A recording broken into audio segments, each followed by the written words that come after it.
근데 이거 진짜예요. 저도 작년 거를 잘못 신고했더라고요. 진짜요? 네. 안녕하세요, 여러분. 오늘은 저희가 최호열 세무사님과 앞으로 여러분들의 세무적인 상담을 무료로 해드리려고 저희가 지금 준비를 지금 하고 있습니다. 그래서 오늘은 첫 번째로 지금 연말정산 기간이잖아요. 네네. 그죠? 연말정산 기간인데 간소화 서비스에 대해서 문의가 굉장히 많아요. 그래서 오늘은 뭐 많은 유튜버들이나 뭐 인터넷상으로도 많이 알아볼 수 있겠지만 저희가 특별히 인터넷이나 유튜브에 없는 내용들 위주로 딱 10가지만 선별했어요. 맞죠? 네네. 네, 딱 10가지 선별해가지고 오늘 정리를 해드리겠습니다. 네. 자, 그럼 시작해볼까요? 네. 네. 자, 첫 번째. 간소화 자료가 15일부터 조회가 되는 게 맞나요? 네, 15일부터 조회가 그죠? 되죠. 예, 오늘 지금 14일인데, 네. 오늘 조회 안 되죠? 내일부터. 내일부터죠. 15일부터. 15일부터 조회가 되는데, 그 이후에 아무 때나 조회해서 제출을 하면 되나요? 네. 그 15일부터 간소화 자료가 조회가 되고요. 네. 그리고 이제 18일까지는 영수증 발급 대상 기관이 자료를 추가로 제출하거나 그다음에 수정할 수가 있어서 네. 최종 확정된 자료는 22일 이후부터 조회가 가능하다고 보시면 됩니다. 아, 22일. 네네. 그러면 그 제출하는 기간이 15일부터 18일로 정해져 있는 거예요? 네네. 그 안에 무조건 제출을 해야 되는 18일 건가요? 이후부터는 네. 이제 그 영수증 발급 대상 기관이 따로 음. 제출할 수가 없어요. 아, 그래요? 네네. 그러면 15일에서 18일이면 너무 짧은 거 아닌가요?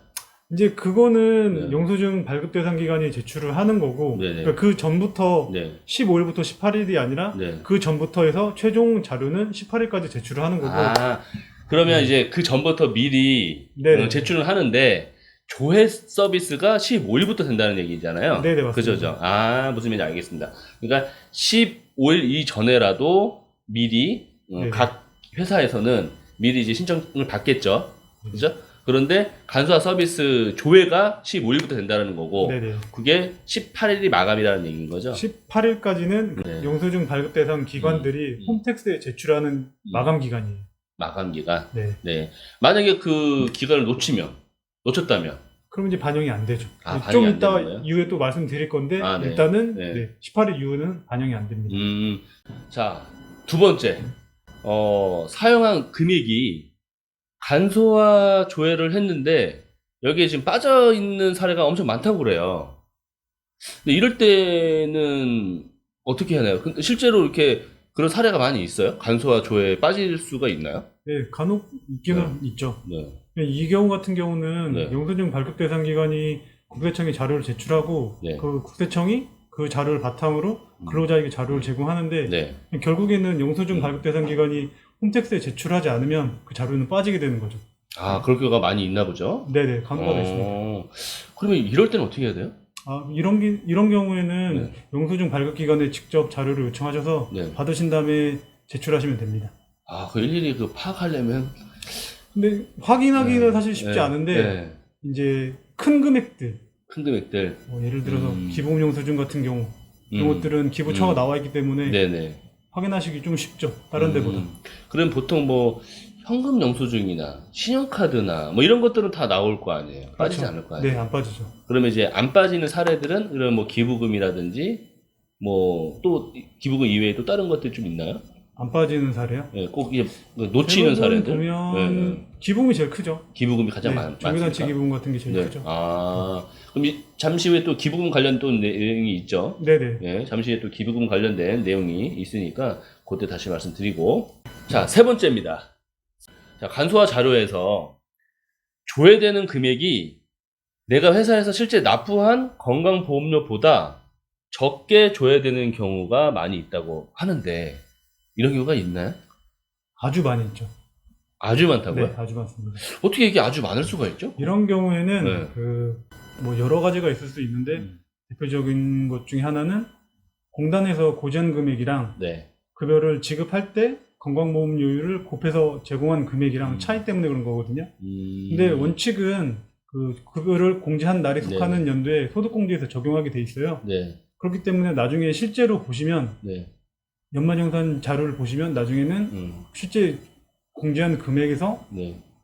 계산을 해서 네, 실제로 정상적으로 나온다는 말이 거죠. 자꾸 꼬이는데요. 실제로 그 공제한 금액을 연말정산할 때 반영을 할 거예요. 나중에 네. 그러면 알겠어요. 우리 세무사님이 아주 길게 네. 장하게 말씀해 주셨는데 틀린다 하더라도 맞아요. 걱정하지 말아라. 네네. 알아서 반영을 한다. 뭐 이런 얘기인 거죠. 네, 맞습니다. 예, 그런데 이런 거에 대해서 문의가 많다는 얘기잖아요. 네네.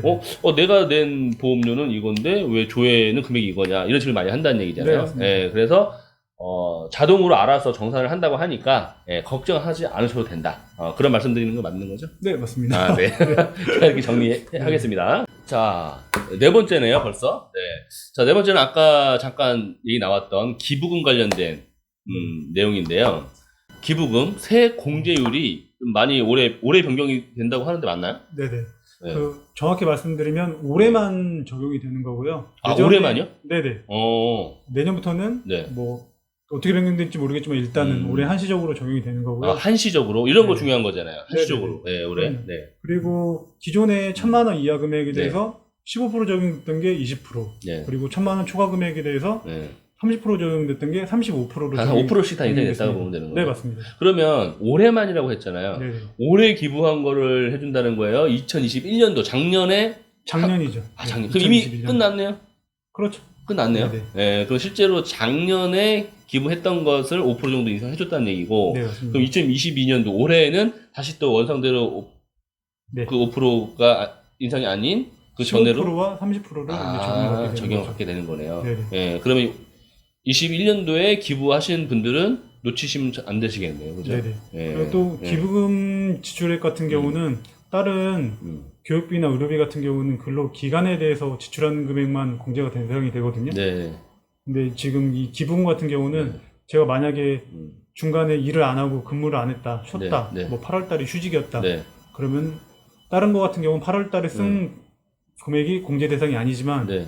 기부금 공제 금액은 그 근로 시간에 상관없이 근무 기간에 상관없이 1년 전액 다 공제 대상이 됩니다. 그러면 원래 그 일을 하든 안 하든 1년 내내 다 해주는 걸로 알고 있었는데 네네.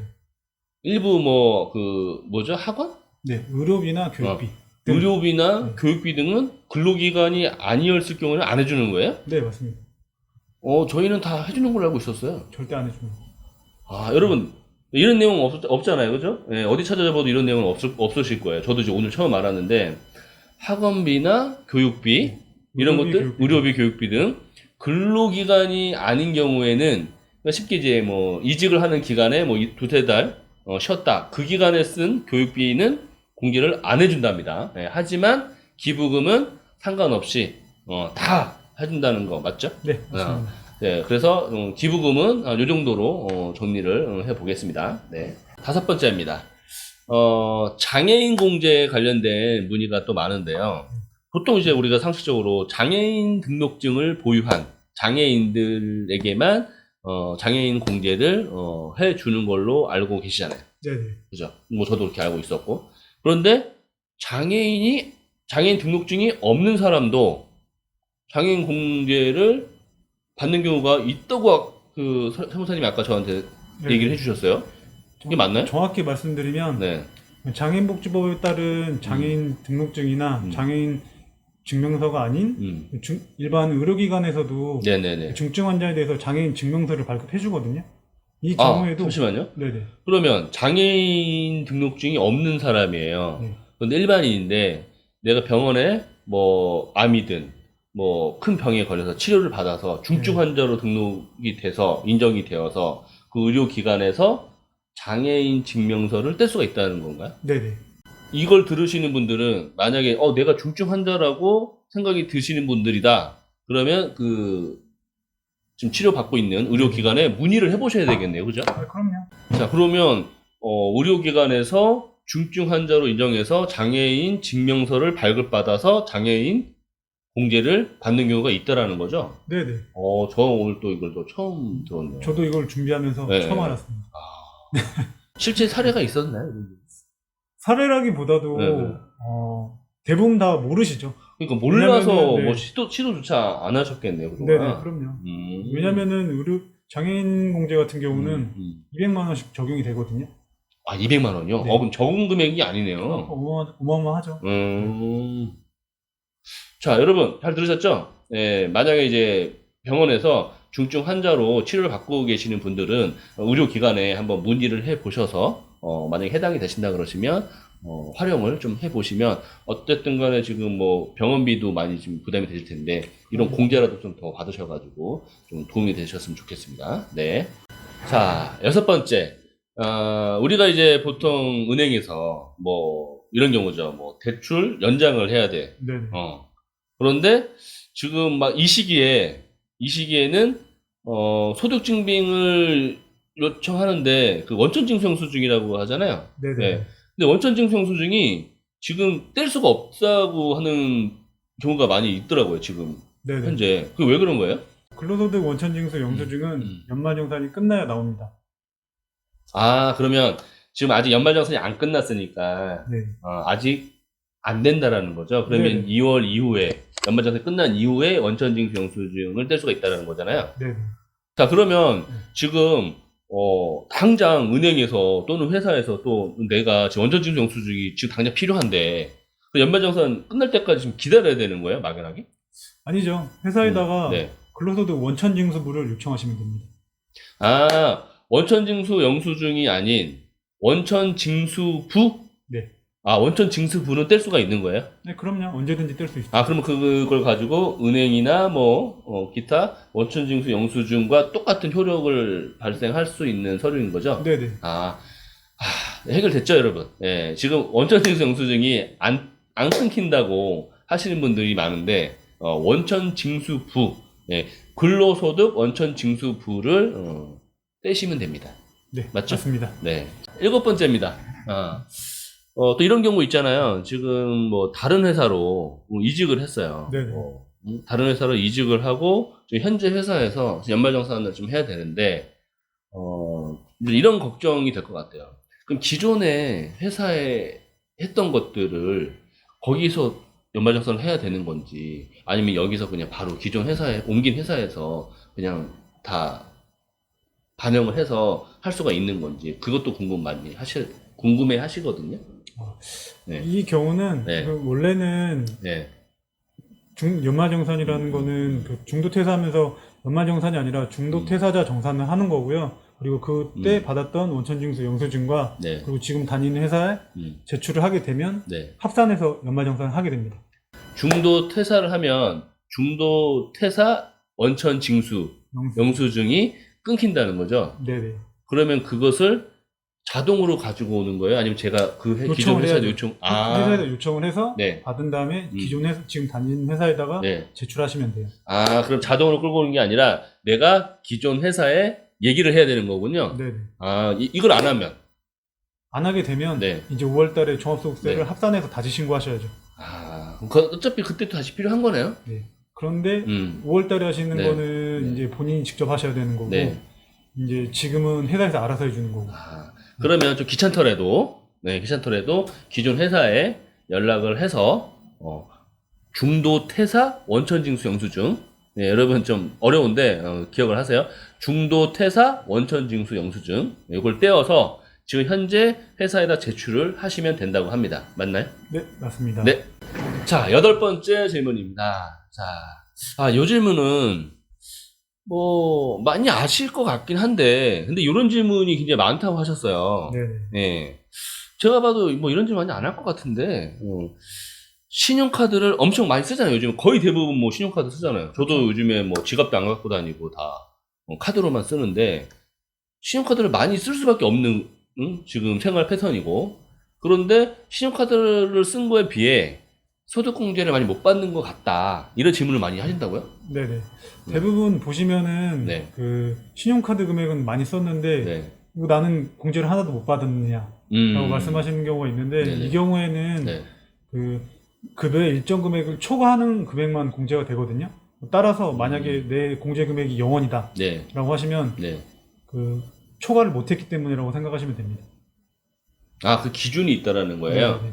그러면 예를 들어서 내가 1,000만 원을 썼어요. 1,000만 원을 다 해주는 게 아니라는 거죠? 그렇죠. 네. 그러니까 내 연봉의 네.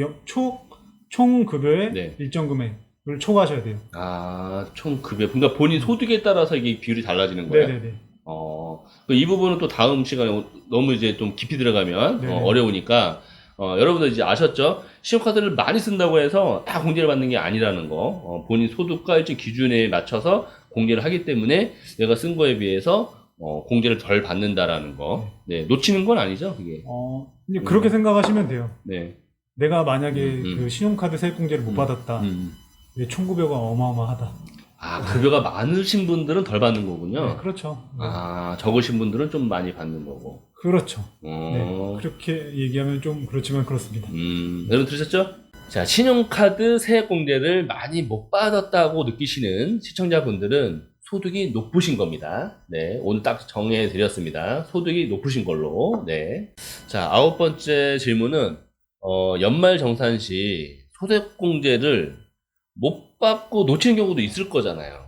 뭐 있죠. 그죠? 워낙에 네. 뭐 이것저것 많으니까 또 바쁘고 또 그러면 못 받는 경우가 분명히 있을 것 같아요. 그러면 뭐 평생 어떻게 해결이 안 되나요? 아니요, 방법이 있습니다. 네. 지금 연말정산 때 소득공제를 못 받으신 분은 간단하게 5월달에 종합소득세를 신고하시면 됩니다. 그러면 이번에 뭐 내가 시간이 없고 바빠서 내가 놓쳤다. 네. 그래도 걱정할 게 없는 거네요. 네, 그럼요. 네. 네. 그럼 5월 달에 이제 종합소득세 신고를 하게 되면 뭐 조금 내가 손해를 본다거나 뭐 그런 건 없나요? 비용이 들어간다거나 뭐 이런 건 없나요? 세무사 비용이 들어가겠죠. 아, 세무사 네, 비용. 연말정산 때 안 들어갔던 세무사 비용이 5월달에 들어갑니다. 아, 세무사를 꼭 통해서 해야 되는 건가요? 아무렴 세무사를 통해서 하시는 게 네. 더 정확하게 하실 수 있겠죠. 그러니까 본인이 하기에는 좀 힘들다, 복잡하다, 네네. 이제 그런 내용이죠. 여러분, 들으셨죠? 무조건 연말정산 때 놓치지 마시고, 예, 꼭 하세요. 어떻게든 바쁘시더라도, 좀 챙겨서, 놓치는 게 있나 없나, 이런 것도 꼭 확인하시기 바랍니다. 근데 혹시 이런, 놓치는 거에 대해서 좀 안 놓칠 수 있는 뭐 꿀팁, 뭐 이런 것 좀 있나요? 안 놓칠 수 있는 꿀팁은 세무사에게 맡겨라. 세무사에 맡겨라. 네. 네. 자, 그런데, 5월 전에 내가 놓친 것을 알았으면, 종합소득세 신고를 하면 될 텐데, 종합소득세 신고 기간 5월 이후에 또 만약에 알게 됐어. 그럴 때는 어떻게 해요? 그 경우에는 네. 신고 기한부터 5년까지는 음. 언제든지 다시 신고하시면 됩니다. 아, 5년이요? 네네. 5년. 네. 그 5년 안에 놓친 것들이 있으면 또 한꺼번에 다 모아서 확인해서 신고를 할 수가 있다라는 거죠. 네, 맞습니다. 그것도 세무사님을 통해서 하셔야 되겠네요. 그렇죠. 그렇죠? 네. 개인이 하기에는. 저도 작년 거를 이번에 준비하면서 봤더니 네. 저도 작년 거를 잘못 신고했더라고요. 아, 세무사님 본인 거요? 네. 아, 네. 제 것도 확인해 봐야 됩니다. 아닙니다. 제 것도 좀 확인해 주세요. 네, 알겠습니다. 네, 제가 지금 너무 바빠가지고 사실은 제 걸 너무 못 챙기고 있어서. 네. 근데 이거 진짜예요. 저도 작년 거를 잘못 신고했더라고요. 진짜요? 네. 자, 이제 마지막입니다. 유튜브나 인터넷 검색에 잘 나오지 않는 질문들 10가지 오늘 준비했는데요. 네, 마지막, 10번째. 10번째는, 질문이라기보다는, 우리 최호열 세무사님께 제가 개인적으로 좀 물어보고 싶은 거예요. 자, 마지막으로, 연말정산 시, 내가 조금 뭐 좀 더 받을 수 있는 세액 공개를 좀 더 환급받을 수 있는 꿀팁이 있을까요? 이거는 사실 저희가 다른 데서 잘 안 나오는 꿀팁이라고 말씀드렸는데 네. 이거는 너무나 많이 나오는 꿀팁. 다 오픈되어 있는 꿀팁. 하지만 너무 중요한 꿀팁. 너무나 네. 많이 오픈되어 있지만 네네. 너무너무 중요하기 때문에 강조한다는 말씀이시네요. 그죠? 네네. 네, 한번 얘기를 해 주시죠. 요즘 뭐 맞벌이 부부 많으신데요. 네. 사실 간단해요. 소득이 많으신 분한테 기본 공제 대상자들을 좀 몰아주시면 됩니다. 네. 그렇죠. 네, 항상 듣는 얘기죠. 네, 맞아요. 네, 매년 듣는 얘기죠. 네. 수입이 높은 사람한테 네네. 공제 대상자를 많이 넣어라. 그래서 뭐 부모님도 넣고 네네. 시부모님도 넣고 그죠? 네네.